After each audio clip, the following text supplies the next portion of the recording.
भला चैनल देख रहे सभी साथियों को मेरा नमस्कार। मेरा नाम है निखिल आनंद गिरी और ये सीरीज है आज की कविता। अगर आप रील्स और शॉर्ट्स देखकर यूट्यूब पर थक चुके हो तो यहाँ भी आइए और यहाँ पर कोई अच्छी कविताओं के साथ अपना समय गुजारिए, क्योंकि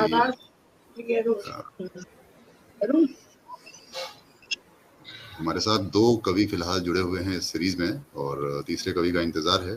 स्क्रीन पर एक एक करके उनका परिचय जानते हैं। हमारे साथ अमन त्रिपाठी जुड़े हैं, फिलहाल बोलपुर शांति निकेतन से हैं और उत्तर प्रदेश के रहने वाले। स्वागत है अमन। नमस्ते, शुक्रिया। स्क्रीन पर हमारे साथ सामने दिख रही हैं लखनऊ से शालू शुक्ला जी। स्वागत है शालू जी। नमस्कार, धन्यवाद सर।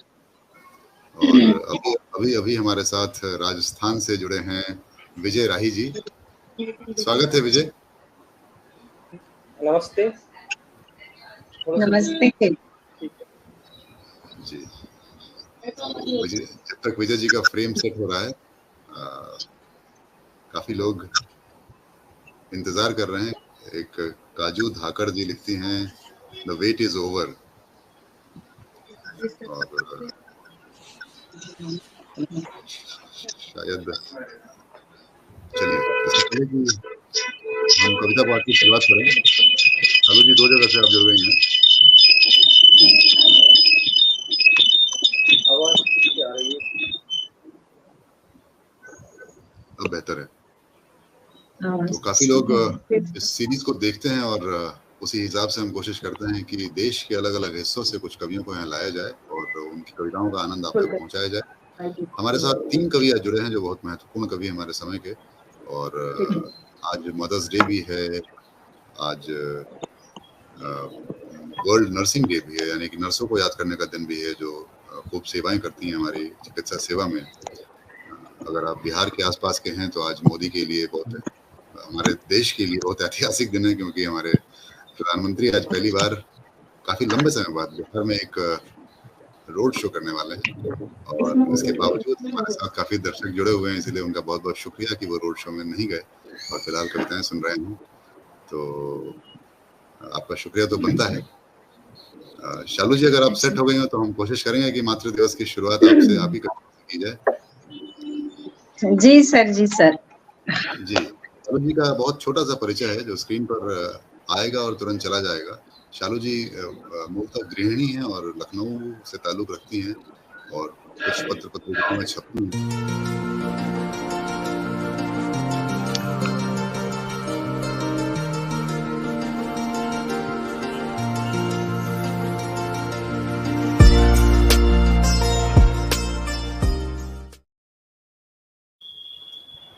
शालू जी ने फिलहाल हाल ही में खूब सारी वाहवाही बटोरी। अभी शीला सिद्धांतकर स्मृति सम्मान भी उन्हें मिला। आपको बधाई हो और काफी धन्यवाद। अनुपम जी, धन्यवाद सर।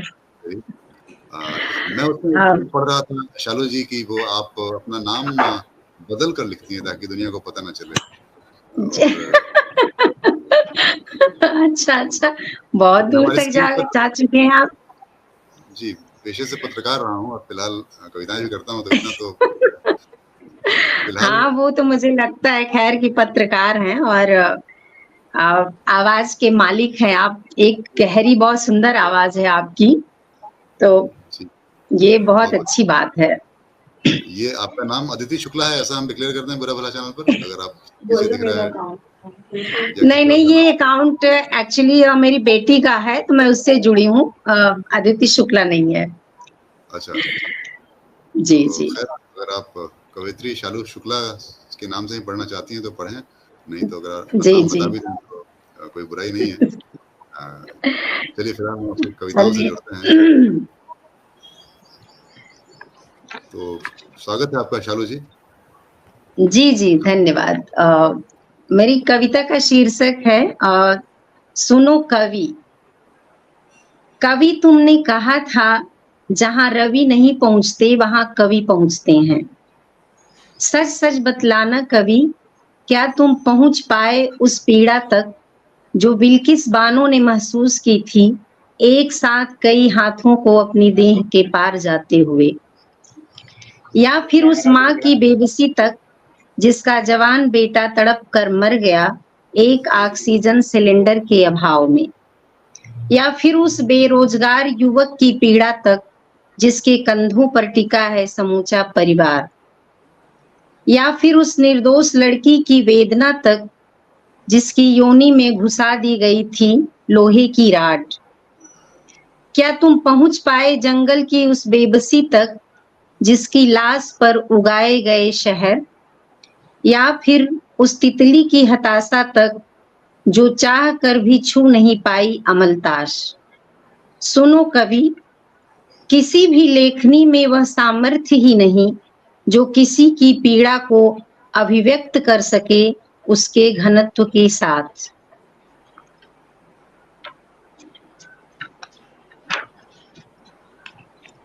अब मेरी दूसरी कविता का शीर्षक है पुकार। तुम आओगे ना, अगर तुमको भरोसा है मुझ पर और अपने आप पर तो जरूर आऊंगा।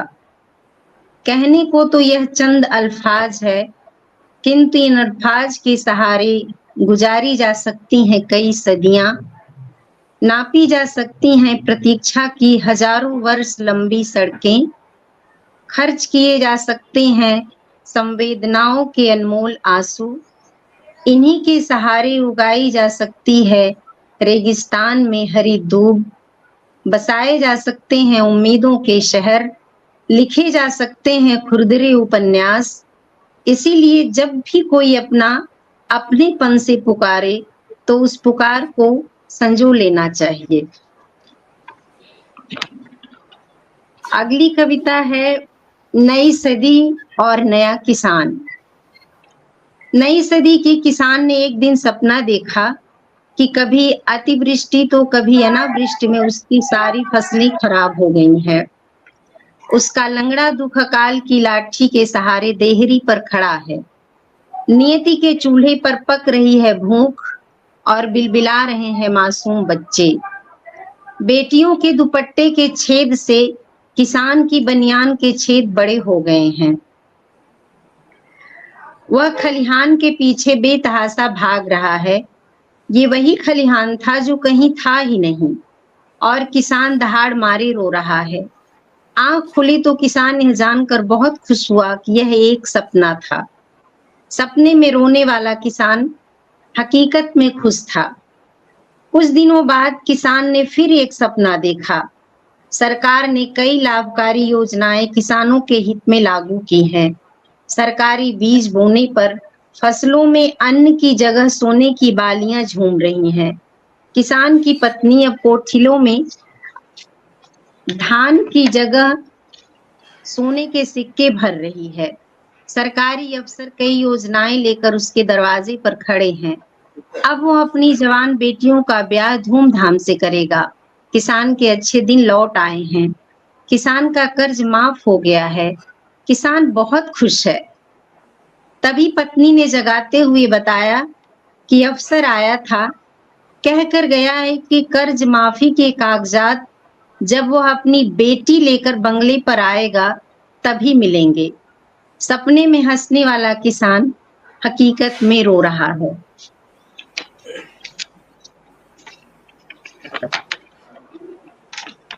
मेरी अगली कविता है प्रेम कविता, जिसका शीर्षक है अनछुई अभिलाषा।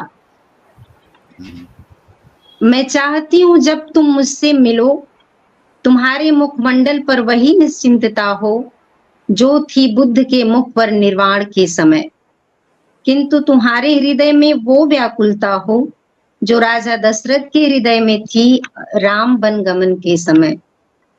मैं चाहती हूँ तुम मुझसे मिलो घास की तरह, जो मिट्टी में यूं मिल जाती है जैसे मछली पानी में, नीला रंग आकाश में और दुख एकांत में। मैं चाहती हूँ तुम मिलो एक अनछुए जंगल की तरह, जहां जो उग रहा है उगने दो, नष्ट हो रहा है होने दो, पनपने दो एक ऐसी वास्तविकता जो मिलती है बस्तियों के बचपन में। मैं चाहती हूँ जब तुम मिलो तो तुम्हें उम्र, जाति, धर्म जन्म अजन्म जैसी किसी भी बात का कोई भय ना हो और मैं तुम्हें छूकर मृत्यु के भय से बाहर आ जाऊं, जन्म देने लगूं अपने आप को। अभी समय है क्या मेरे पास? जी आप पढ़ दीजिए, एक आध कविता आप पढ़ दीजिए, बढ़िया पढ़ दीजिए।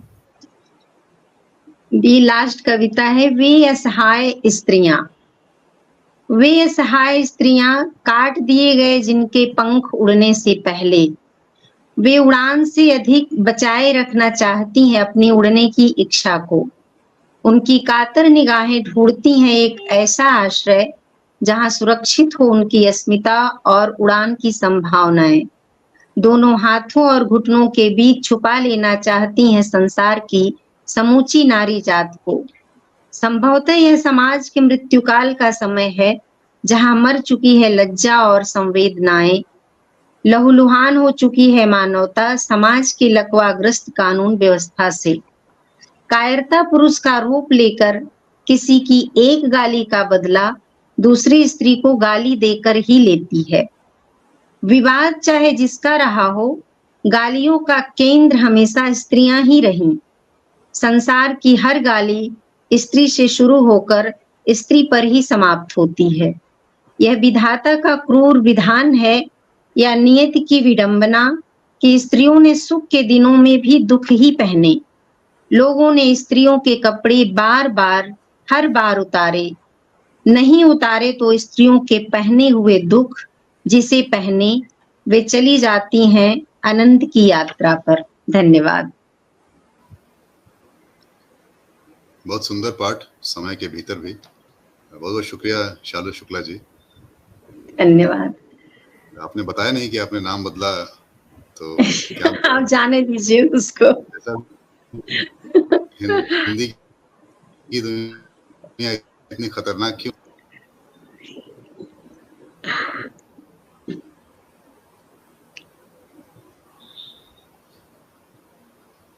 चलिए, शालू जी कुछ कहना नहीं चाहते? No comments. जी नहीं मैंने सुना नहीं, क्या बोला आपने? मैंने कहा कि हिंदी की दुनिया आपको इतनी खतरनाक या इतनी असहज क्यों लगती है कि आपको अपना नाम बदलना पड़ जाता है? नहीं ऐसा कुछ नहीं है, कोई असहज नहीं है। हिंदी की दुनिया तो बहुत खूबसूरत है, इससे हिंदी की दुनिया से खूबसूरत तो कुछ है ही नहीं है। मैं इसे कैसे कह सकती हूँ, बस इसके हैं कुछ थोड़े से अपने कारण। जी बढ़िया है। फिल्म इंडस्ट्री में ये कल्चर रहा है कि खूब सारे लोग नाम बदलते हैं और बहुत सफल हो जाते हैं। हम आपको शुभकामनाएं। नहीं ऐसा नाम सफल होने का भी नहीं है। चलिए अब लखनऊ से चलते हैं राजस्थान की तरफ और हमारे दूसरे कवि विजय राही। विजय राही से हमारी मुलाकात फेसबुक पर हुई और बहुत ही कई विधाओं में लिखते हैं वो, सिर्फ कविताएं नहीं गजलें भी लिखते हैं।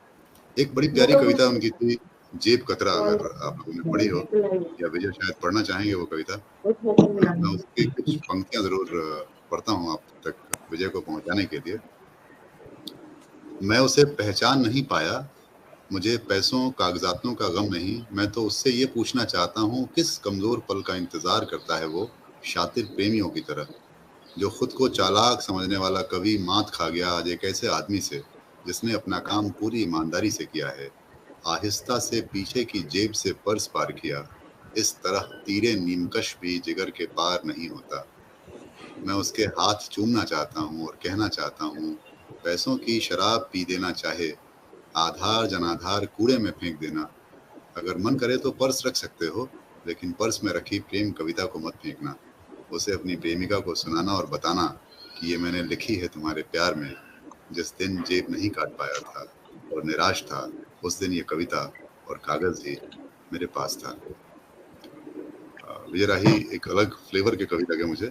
दौसा राजस्थान से आते हैं, जहाँ तक उनका परिचय मेरे पास आया, और हमसे जुड़े। बहुत बहुत शुक्रिया आपका। स्क्रीन पर एक छोटा सा परिचय आएगा विजय, इसके बाद आप सीधा अपनी कविताएं पढ़ सकते हैं। जी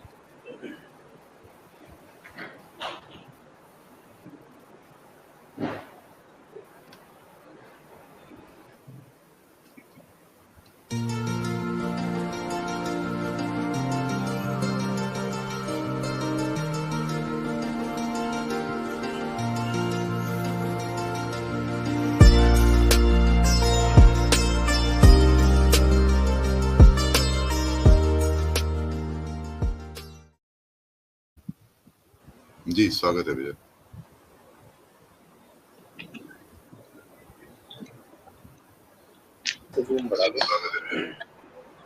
शुक्रिया निखिल जी, बहुत मोहब्बत आपकी। बहुत अच्छा पढ़ा शीला जी ने। आज मदर्स डे है। पूरी दुनिया की जो माताएं हैं हमारी, आप सबकी, उन सभी को मेरा प्रणाम। और शालू जी ने बहुत अच्छा पढ़ा। शालू जी को शीला सिद्धांतकर पुरस्कार की बहुत बहुत बधाई। अमन भाई को भी हिंदी कैंपस प्रतियोगिता में प्रथम पुरस्कार के लिए बहुत बहुत बधाई। और धन्यवाद। Thank you, welcome. मैं शुरू करता हूँ। मेरी वजह से प्रोग्राम थोड़ा सा लेट भी हुआ, उसके लिए माफी चाहूँगा। टेक्निकली थोड़ा सा कमजोर हूँ। पहली कविता जो है माँ पर ही है, इसका टाइटल माँ है। शुरू करता हूँ। जब चोट लगती माँ दौड़कर आती, हरी रूखड़ी बांटकर लगाती, रोता तो डांटती, रोवे मत बेगो ठीक हो जावेगो। जब चोट लगती माँ दौड़कर आती, हरी रूखड़ी बांटकर लगाती, रोता तो डांटती, रोवे मत बेगो ठीक हो जावेगो। कभी पैर में कांटा धंसा, धूप में ही बैठ जाती माँ, छां करके मेरे ऊपर अपनी लुगड़ी के पल्लू से।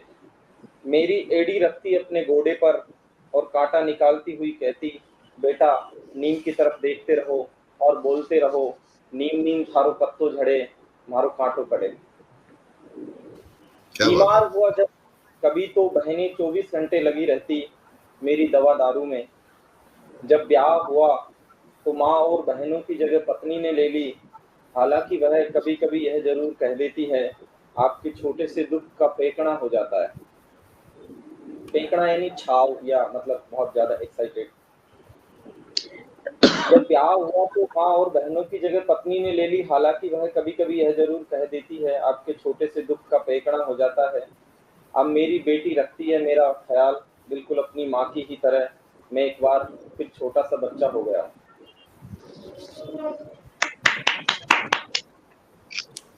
अगली कविता है हुक्का। ये भी माँ विषयक कविताओं में ही एक कविता है। हर कोई हुक्का नहीं भर सकता है, हर कोई हुक्का पी भी नहीं सकता है। बड़ी मेहनत लगती है इसमें, यह मैं जान पाया हूँ आज। जब पहली बार हुक्का भरा तब माँ ने कहा कि हुक्का भरना एक कला है। माँ बीड़ी पीती है कभी कभी सुल्फी, कई बार सुल्फी नहीं होने पर आग के पत्तों में तंबाकू भरकर भी और तो संग पी है उसने। माँ बीड़ी पीती है कभी कभी सुल्फी, कई बार सुल्फी नहीं होने पर आग के पत्तों में तंबाकू भरकर भी और तो संग पी है उसने। मुझे आज हुक्का भरते देखकर माँ की आंखें चमक रही थी। वह अपने दादा पिता के लिए बचपन में हुक्का भरती थी, पति के लिए भी भरा था, लेकिन फकत चंद रोज। मैंने माँ से हुक्का पीने के लिए कहा। मैं जानता था वह पीना चाहती थी। मेरे जोर देने पर उसने एक कश खींचा भी, लेकिन उसने यह भी कहा कि हुक्का आदमी पीते हैं, औरतें नहीं। मैं धुएं के छल्लों के बीच से देख रहा हूँ, मेरे देखते देखते वह खो गई है कहीं दूर स्मृतियों के घने वन में। मैं यह भी देख रहा हूँ कि उसकी आंखों की चमक दोगुनी हो गई है, पानी तिर आया है उनके कोरों पर। फिलहाल मैं इसमें कोई खलल पैदा नहीं करना चाहता। क्या बात। एक छोटी सी कविता और है, एक रोटी। जी। एक दिन स्कूल से आया, बस्ता पटका रोटी ढूंढी, घर में बची एकमात्र रोटी को मेरे हाथ से कुत्ता ले गया। जब मैं रोया तो माँ ने मुझको भी पीटा। मेरे समझ नहीं आया कि माँ को कुत्ते की पिटाई करनी थी और पीट दिया मुझे। फिर खुद भी रोने लग गई मुझे पुचकारते। लाल भूखा रह गया है, एक रोटी थी जो घर में, वह भी कुत्ता ले गया। क्या बात है। अगली कविता है तुम्हारे बारे में सोचते हुए। अच्छा विजय भाई, एक कमेंट आ रहा है, मैं आपका एक चूंकि सॉरी मैं रोक रहा हूँ, लेकिन आपके लिए ही है। एक तो विजय राही जी, बहुत अच्छा कार्यक्रम है, शुक्रिया। राहुल मीना जी, आपसे अनुरोध है कि और साथियों से भी कि चैनल को सब्सक्राइब भी कर लें ताकि आगे भी अच्छे कार्यक्रम मिले आपको। राहुल मीणा ने जी एक रिक्वेस्ट किया उन्होंने आपसे कि माड़ भाषा में जो प्रभात जी की भी भाषा है आपको सुनाएं, तो ध्यान रखिएगा इसका। जी जी ओके ओके। मैं एक कविता है तुम्हारे बारे में सोचते हुए। राहुल जी का शुक्रिया। मैं कोशिश करूंगा माड़ भाषा में एक कविता पढ़ूं। प्रेम कविता है तुम्हारे बारे में सोचते हुए। सहजन की फलियां लेते आना अगर तुम आओ, फूलों की सब्जी से मेरा जी भर गया है। वाह। कस्बे की हाट में मिलती है गंदे नाले की भाजी, तुम मोरेल से लाना बिल्कुल ताजी। क्या बात है। सहजन की फलियां लेते आना अगर तुम आओ, फूलों की सब्जी से मेरा जी भर गया है। कस्बे की हाट में मिलती है गंदे नाले की भाजी, तुम मोरेल से लाना बिल्कुल ताजी। कानों में छेद न करना पड़े जिनके लिए, नाक में भी चुभे नहीं। कानों में छेद न करना पड़े जिनके लिए, नाक में भी चुभे नहीं। ऐसी बालियां लेकर आना तुम अगर गणगौर के मेले जाओ। कितने कम रहते हो तुम मेरे पास, नहीं तो मंगाती रहूं कुछ न कुछ रोज मैं तुमसे। पीली लुगड़ी जरूर ले आना इस बार, जिसमें अच्छे कशीदे हो। आखा तीज पर भाई का ब्याह है, मेरी सहेलियां तुमको उलाहना देगी। क्यों नहीं तुम लुगड़ी के फूल हो जाते, मैं तुमको ही माथे पर होड़ लेती। इन दिनों रोज दिन रात में यही सोचती रहती हूँ, जब तुम परदेश चले जाओगे तब मेरे लिए अमरूद कौन लाएगा। क्या बात। अगली कविता है याद। सौंफ कट रही है मगर उसकी खुशबू नहीं। सौंफ कट रही है मगर उसकी खुशबू नहीं। डंठलों में भी अभी उतनी ही खुशबू है, जो अभी कुछ दिन और रहेगी हवाओं में। सौंफ कट रही है मगर उसकी खुशबू नहीं। डंठलों में भी उतनी ही खुशबू है, जो अभी कुछ दिन और रहेगी हवाओं में। तुम्हारे चले जाने पर भी तुम्हारी याद की ही तरह यह तपेगी, जलेगी, न पड़ेगी। वाह। वाह। एक कविता माड़ भाषा में। अभी समय है निखिल जी, कितनी कविताएं अभी मैं पढ़ सकता हूँ? नहीं आप पढ़िए आराम, 2-3 कविताएं पढ़िए कम से कम। जी अगली कविता है उसका घर। जी। वह कोई अनुपम नहीं होगा और न ही बिल्कुल अलहदा।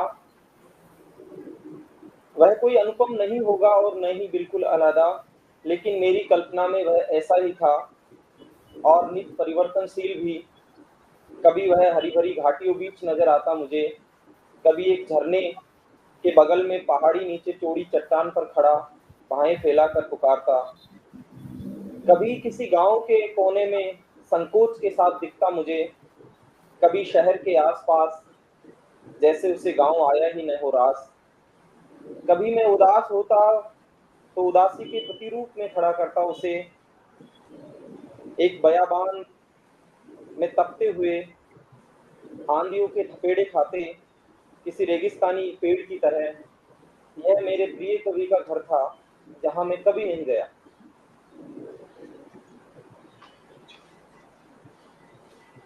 विजय जी, वो जेब कतरे वाली कविता मुझे इंटरेस्टिंग लग रही थी, अगर वो भी आप जी सुनाएं। मैं निकालता हूँ। जी बिल्कुल। वो कविता मैं पूरी पढ़ चुका था शायद, फिर से पढ़ दें कोई बात नहीं। अच्छा। विजय जी की कई कविता है तो मैं उसको अभी निकाल लेता हूँ। हाँ आप पढ़िए। आप एक माड़ भाषा में भी सुनाए हम लोगों को, आपकी गजलें भी हैं अगर आप माड़ चाहें भाषा तो। में भी मैं एक कविता पढ़ूंगा। राहुल जी का मैसेज आया है, उनका आग्रह है तो। एक कतरा।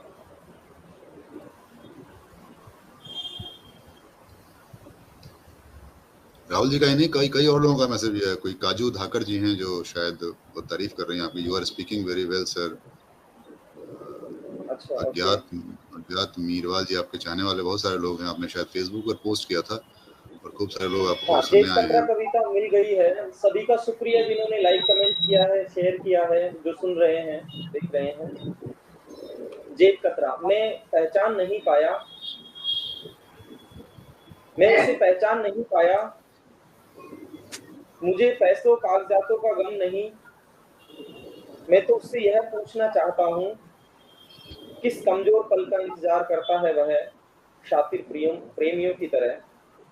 मुझे पैसों कागजातों का गम नहीं, मैं तो उससे यह पूछना चाहता हूँ, किस कमजोर पल का इंतजार करता है वह शातिर प्रेमियों की तरह, जो खुद को चालाक समझने वाला कवि मात खा गया आज एक ऐसे आदमी से जिसने अपना काम पूरी ईमानदारी से किया है। आहिस्ता से पीछे की जेब से पर्स पार किया, इस तरह तीरे नीम का श्री जिगर के पार नहीं होता। मैं उसके हाथ जोड़ना चाहता हूँ और कहना चाहता हूँ, पैसों की शराब पी लेना चाहे, आधार जनाधार कूड़े में फेंक देना, अगर मन करे तो पर्स रख सकते हो, लेकिन पर्स में रखी प्रेम कविता को मत फेंकना। उसे अपनी प्रेमिका को सुनाना और बताना कि यह मैंने लिखी है तुम्हारे प्यार में। जिस दिन जेब नहीं काट पाया था और निराश था, उस दिन ये कविता और कागज भी मेरे पास था। वाह वाह, बहुत बढ़िया, क्या बात है विजय, अच्छी कविता। एक माड़ भाषा में कविता सुनाता हूँ और जी उसके बाद आप चाहेंगे तो और सोचा जा सकता है। जी एक सेकंड।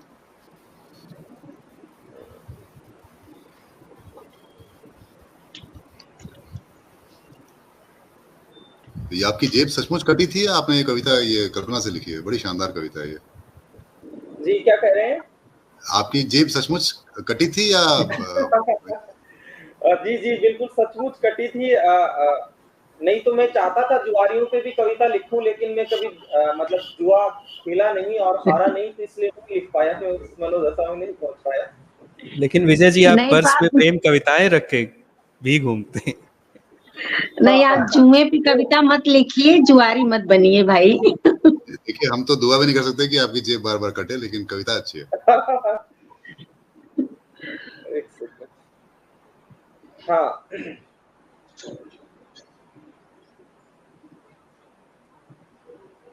कविता का शीर्षक है थारो ब्याह। थारो ब्याह, थारो ब्याह यानी तुम्हारा ब्याह, तुम्हारी शादी। हाँ जी। तू कतरी भोड़ी छे बता, तू कतरी भोड़ी छे बता, खुद का ब्याह को नो तो देवा आगी। इसका अनुवाद में आपको एक साथ इसका ख्याल है वो समझा दूंगा, वैसे आपके समझ में आ जाएगा। आ रहा लगभग। कतरी भोड़ी छे बता, खुद का ब्याह को नो तो देवा आगी, मैं किसे आऊंगा थारा ब्याह में, काई देखेगी, मैं किसे आऊंगा थारा ब्याह में, काई होगो जब तू मोको देखेगी, ब्याह तो बारात और लाडा को तो भूल जावेगी, भारी बात भर लेगी छाऊ छाऊ में, मैं किसे आऊंगा बता थारा ब्याह में।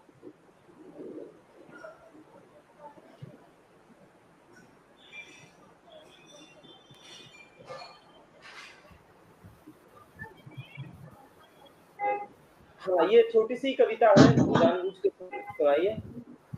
आई समझ में आपके, आ गई होगी मुझे उम्मीद है। हाँ लगभग आ गई, मतलब अच्छा।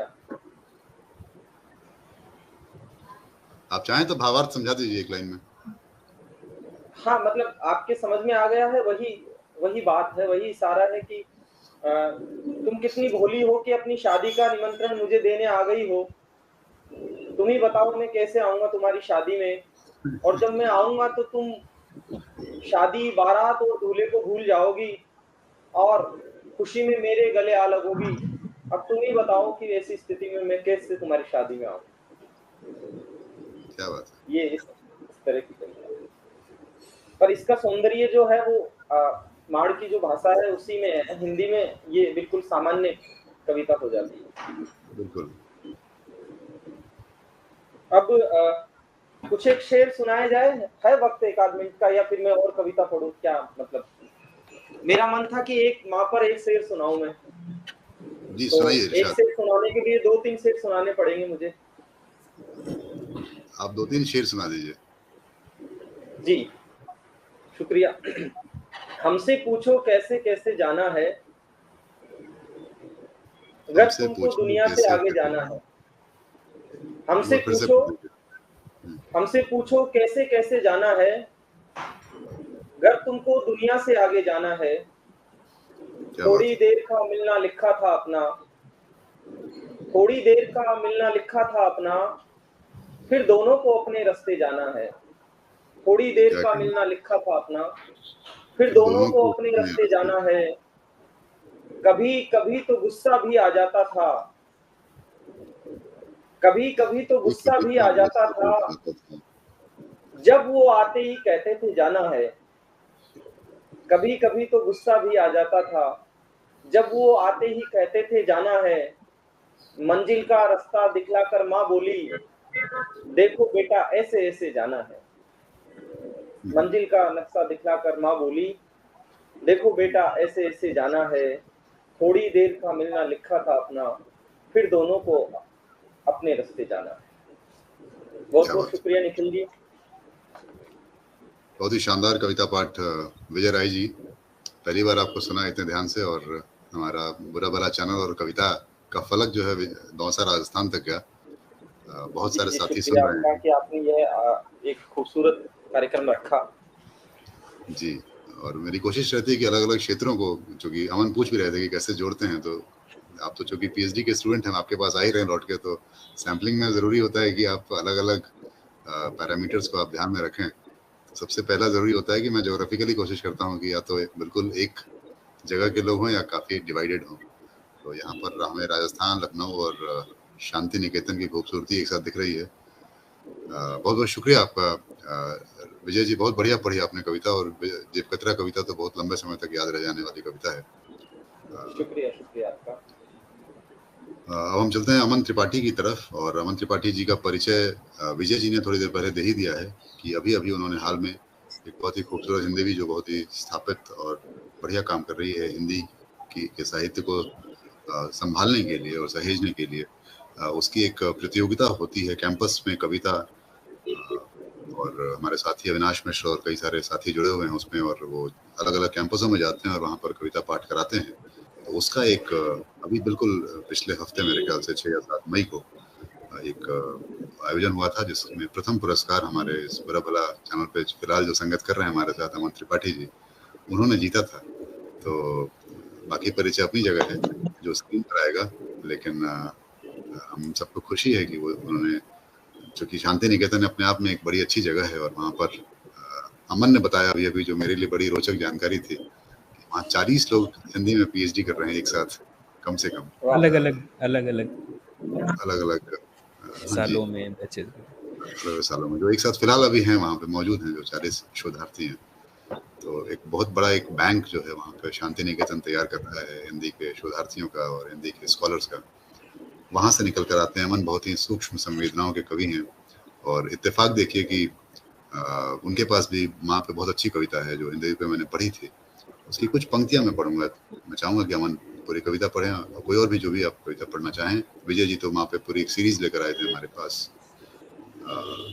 देखिए कि अमन अपनी कविताओं में, और अमन सबसे बड़ी बात कि हिंदी की परंपरा से नहीं आते, और वो इंजीनियर रहे, वहाँ से उन्होंने इंजीनियरिंग की नौकरी छोड़ी और फिर हिंदी में शोध में आए, और फिर वहाँ से हमारे लिए इतनी खूबसूरत कविताएं भी लिखते हैं अमन। ये भी एक नया ट्रेंड है जो आज के दौर में दिख रहा है काफ़ी। मैं कुछ कविताओं के, उस कविता का थोड़ा सा अंश पढ़ता हूँ जो कविता है ओ माँ। नदियों के किनारे के कवि को कोई सुनता नहीं, नदियों के किनारे के कवि को कोई सुनता नहीं, सुनता तो पास की नहीं पर दूर की तो सुन लेता। यांत्जे के किनारे सुन लेता, क्या कह रहा है सिंधु का कवि। उन दुखी माओं के नाम रात में जिनके बच्चे बिलखते हैं और नींद की मार खाए हुए बाजुओं में संभलते नहीं, दुख बताते नहीं। या फिर अमेज़न के जंगलों के किनारे सुन लेता, हिमालय में भटकते और पेड़ों से चिपक जाते फकीर का करुणा में डूबा एक वाक्य। हम प्रार्थना की अंतरधारा से जुड़े हैं माँ, हम प्रार्थना की अंतरधारा से जुड़े हैं माँ, सरयू के किनारे की तुम्हारी प्रार्थना सुनता हूँ मैं दुस्सह नींद में, उसी नींद में माँ माँ कहकर मेरा बिलखना। सुनना तुम और सरयू, धीरे धीरे बहुत कुछ अदृश्य हो रहा है, और हम किसी न किसी नदी के किनारे के लोग उन्हीं अदृश्य होती चीजों से खींच रहे हैं अपना अंतःसत्व। उठो माँ, अदृश्य होती सरयू के किनारे से उठो अदृश्य होती नदियों के लोगों, अदृश्य होते जंगलों के लोगों, उसी चूसे गए अंतसत्व से दृश्य में बने रहने की जद्दोजहद करने को दृश्य में आओ, सरल होने, न्यून प्रार्थना करने, रोने का सभ्यताओं से प्राप्त मंत्र लेकर आओ। अमन त्रिपाठी बहुत ही शानदार कविता और बहुत ही अलग तरह के कवि, नए दौर के मैं कहूँगा स्थापित कवियों में से एक। स्क्रीन पर छोटा सा परिचय और फिर उनका कविता पाठ।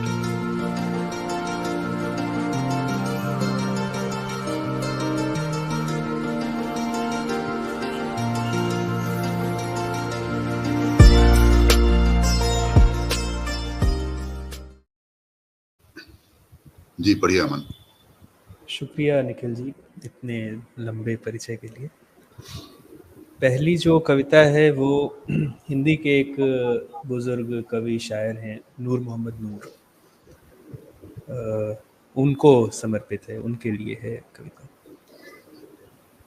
घर का सबसे अच्छा बेना पकड़ा कर मेहमान को, बेना भोजपुरी में वो हाथ वाले पंखे को कहते हैं। बिल्कुल।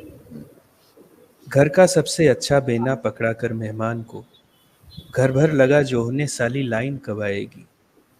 आधी राती बीत गई फिर 1 बजा फिर 3, 5:30 बजे उठना है नन्हे से रेहान को। बस आएगी 7 बजे वो पढ़ने को जाएंगे, फाजिल नगर या कसियां शायद कलकत्ते जाएंगे। 5 वक्त नमाजी नन्हे दर्जा 4 में हैं, दादा उनके कम्युनिस्ट जब देखो सुखन करे हैं। ऊब ऊब के खींच खींच के कहें कि क्या होता है, शेर शायरी से लेकिन बस काम यही होता है। हैरानी से नन्हे सुनते बाकी उदासीन हो सुनते, जलते शेरों से गर्मी में क्या आवे आराम। कैसे 7 बजे जाएंगे नन्हे से रेहान। बहुत करुण है मुल्क की हालत, उससे बुरी नूर की हालत। किसको कोसें किसे अगोरें, हुआ है मुल्क मसान। दोनों हाथ उठाकर रोएं धरती और आसमान को, घर का सबसे अच्छा बेना पकड़ा कर मेहमान। ओह क्या बात है। दूसरी कविता फिर से पढ़ दीजिए, बड़ा अच्छा, वहां से रिदम बड़ी अच्छी, लय में इतनी सुंदर कविता। अरे फिर थोड़ी तेज गति में पढ़ती हूँ। नहीं बड़ी अच्छी, वहीं से आप पढ़िए जहाँ वो आखिरी जो बंद था, जहाँ से। हाँ आखिरी बंद पढ़िए दोबारा से। हैरानी से नन्हे सुनते बाकी उदासीन हो सुनते, जलते शेरों से गर्मी में क्या आवे आराम। कैसे 7 बजे जाएंगे नन्हे से रेहान। बहुत करुण है मुल्क की हालत, उससे बुरी नूर की हालत। किसको कोसें किसे अगोरें, हुआ है मुल्क मसान। दोनों हाथ उठाकर रोएं धरती और आसमान को, घर का सबसे अच्छा बेना पकड़ा कर मेहमान को। बहुत अच्छा, शुक्रिया। दूसरी कविता का शीर्षक है आगरे की एक शाम।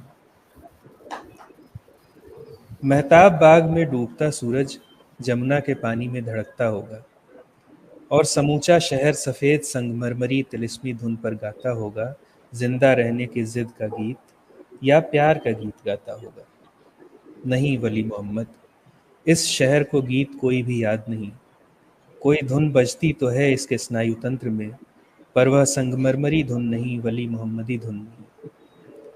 वह है खड़र खड़र और सड़क पर डामर, धूल और G20 का डर।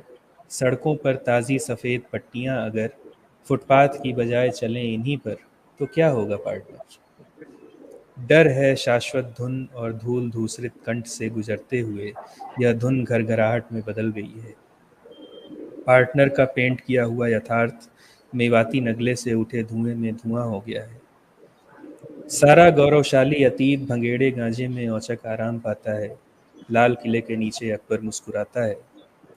प्रकृति प्रेम और सौंदर्य बोध और मनुष्य और शाम आदि, क्या तुम्हें कुछ खबर नहीं, कब के यहाँ से रुखसत हो चुके, और सिर्फ रात ही है जो अब तक इस दुनिया के बचे रहने का कारण है। अगली कविता का शीर्षक है श्वेता की याद। श्वेता की याद कभी गई नहीं, उसकी याद का तिरछा आईना यहीं कहीं धंसा हुआ है।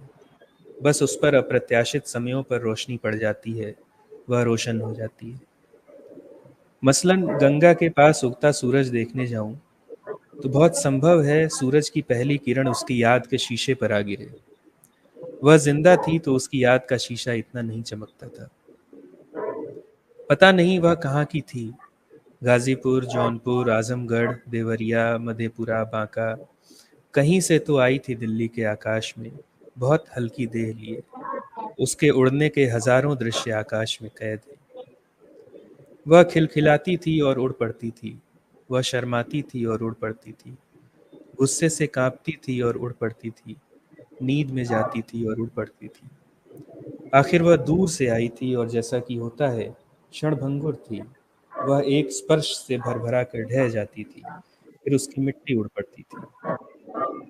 मैं समझ नहीं पाता उससे कैसी शिकायत करूं कि वह अंततः एक मनुष्य का स्पर्श क्यों चाहती थी, कि उसने प्रेम के लिए आवश्यक धैर्य क्यों नहीं रखा, कि उसने जिंदा रहने के जतन करने में झूठों का साथ क्यों लिया। वह मुझे बहुत तेज घूरेगी और नफरत करने लगेगी। साले तुम लोगों की इसी तरह की नैतिकताओं ने तो हमारा जीना आराम किया हुआ है बहनचोद। श्वेता दिल्ली के गले की फांस है, वह पैसे के गले की फांस है। पहचानों, भाषाओं और शक्तियों की दुरभिसंधियां श्वेताओं का आकाश निर्धारित करती ही रहती हैं, चाहे वे उनके फन में कितनी ही माहिर हो जाएं, चाहे वे कितनी ही काबिलियत हासिल कर लें, चाहे वे धरती पर कहीं से भी आएं, उनका आकाश 13वें माले पर खत्म हो जाता है। उसके ऊपर उनके लिए कुछ नहीं है, जो है वो नीचे है। और एक दिन यही होता है कि वे नीचे की तरफ उड़ पड़ती हैं या फेंक दी जाती हैं और ज़मीन को चूम लेती हैं पंख की मानिंद। इस कविता जितना ही अधूरा उनका जीवन। पता नहीं उनके जीवन में इतना पूर्ण क्षण आया या नहीं कि उसी क्षण में वे मर जाने की इच्छा करें। अपने अधूरेपन का भान हर पल उनके साथ। कोई पंक्ति या कविता इतनी काबिल नहीं कि उस अधूरेपन को समेट सके, और अक्सर तो बहुत देर हो चुकी होती है। वाह, क्या बात है। और ये अंचित की कविता, अमन, मुझे अंचित की वो कविता याद आ गई, आपने सुनी होगी शायद, वो स्मृति सिन्हा की जो कविता वो लिखते हैं अक्सर। हाँ, वो एक कविता है कि उसको कौन कौन प्यार करता था, इंद्रनील बसाक। और वो इसमें बिल्कुल वही स्मृति सिन्हा, वो शायद मुझे नाम याद आ रहा है शायद।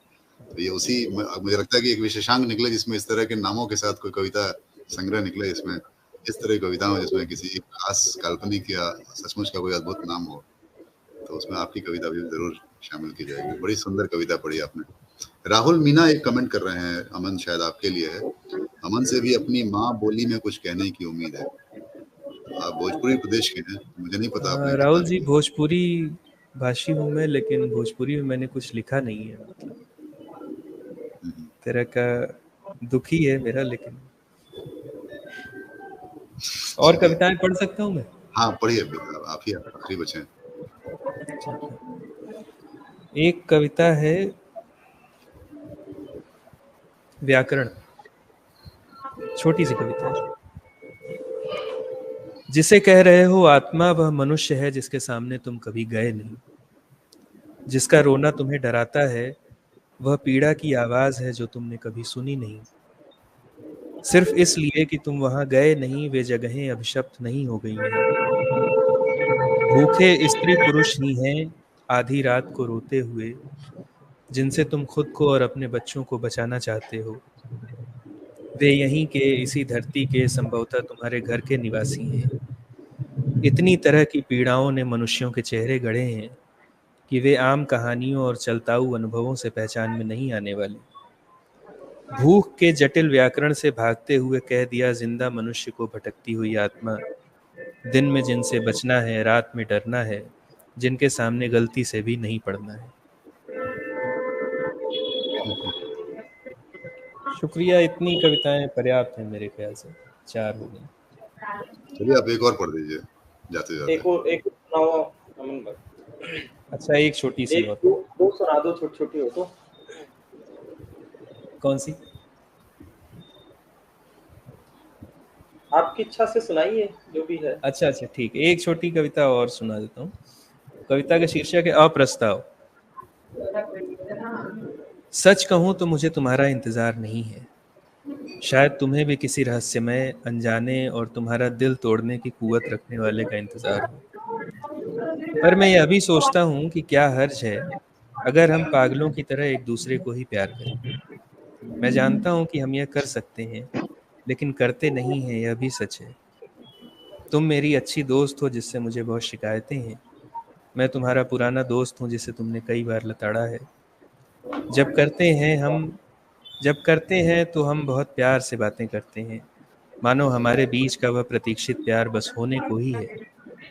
जब करते हैं तो हम इतनी कटुता से दुश्मनी कि जिंदगी में जिसे एक दुश्मन की ज़रूरत है वो हम ही तो हैं। प्रेम के सिद्धांतों पर हमारी बात कभी हुई नहीं, हुई तो तीखी असहमतियों में डूब गई। बावजूद इसके यह संभावना अभी तक मिटी नहीं है कि मैं तुम्हें दुनिया में सबसे अधिक प्यार करूं जिस पर किसी की छाप न हो। तुम मुझे प्यार करो एकदम अपनी तरह, और वह सिर्फ हमारा हो। लेकिन हम यह करते नहीं हैं, और पता नहीं क्यों नहीं करते। क्या बात है। शुक्रिया,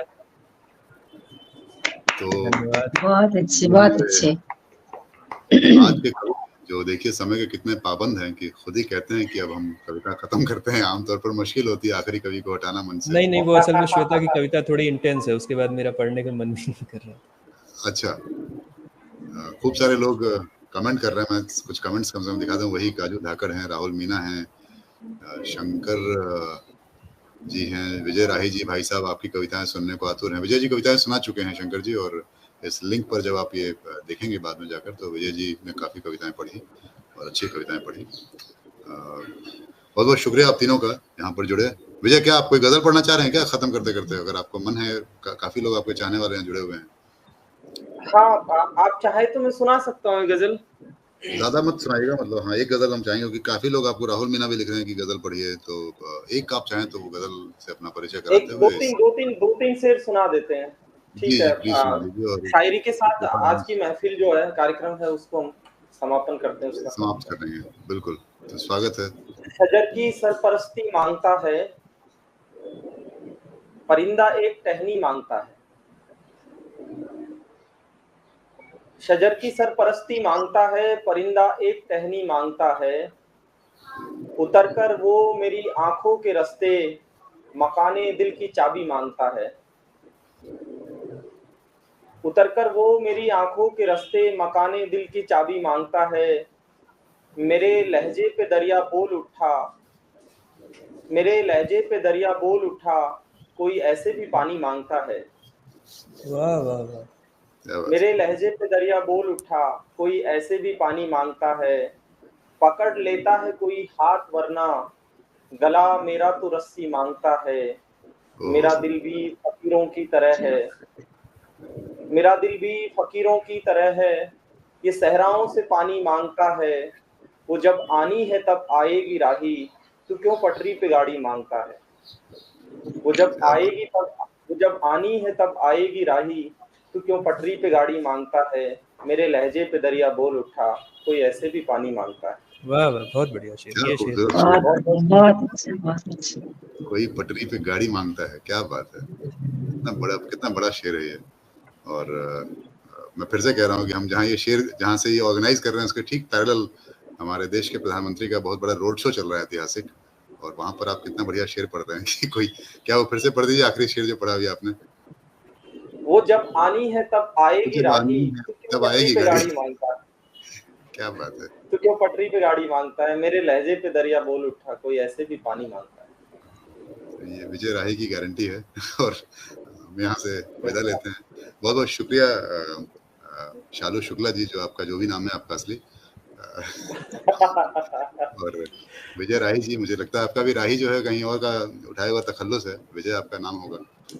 अब मैं शुरू में शायरी में था तो उस्ताद ने ये तखल्लुस दिया तो स्वीकार किया, उसे सर माथे रखा। उसके बाद हिंदी कविता में आया तो इसी लोग से लोग मोहब्बत करते हैं, इसी नाम से, तो यही नाम रखा। बहुत बहुत शुक्रिया। अब इस उम्र में क्या ही नाम बदलना। नहीं, ऐसा भी क्या है, इतनी भी उम्र नहीं हुई है, बदल लीजिए। और शालू जी हंस रही हैं, मैंने कुछ मशवरा करेंगे, बदलेंगे जब। कर लीजिए आप। तो नहीं नाम मत बदलिए, जो है वो बढ़िया है। अच्छा, जी। तो सबसे बढ़िया जो असली खालिस नाम अमन त्रिपाठी, जो उनका असली नाम है मेरे ख्याल से, उन्होंने कुछ नहीं बदला है। और हालांकि हैं वो भोजपुरी की, अगली बार कोशिश करेंगे कि वो भोजपुरी में भी कुछ लिखें और हमारे लिए लेकर आएँ, क्योंकि दर्शकों की डिमांड थी। बहुत अच्छी कविताएं पढ़ी आप तीनों ने, और बुरा भला की आज की कविता सीरीज के लिए ये भी एक बहुत ही इम्पोर्टेंट एपिसोड रहा। तो अब हम आप सबसे विदा लेता हूँ। बहुत बहुत शुक्रिया आप सबका जुड़ने के लिए। फिर से वही रिक्वेस्ट कि इस चैनल पर कविताओं की सीरीज है, खूब सारा लिंक पड़ा हुआ है, आप अपने दोस्तों को शेयर भी कीजिए, हो सके तो चैनल सब्सक्राइब जरूर कीजिए। आप सबका बहुत बहुत शुक्रिया। Thank you. धन्यवाद।